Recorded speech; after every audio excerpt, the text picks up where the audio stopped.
Okay. So your chords.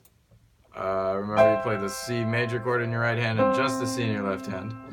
So you have C major, A minor, G major, and then just G. And you have C major. It's called B diminished. It's just the same shape. You move down to B. A minor, and then you just hold G. So, once you can do that, then you can play the pattern.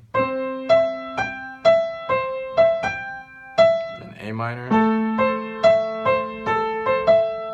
then G major, and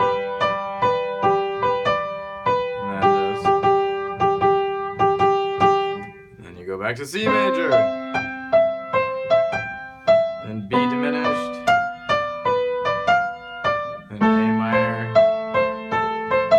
and then you just hold G. And that's it. And then you repeat for 10 hours.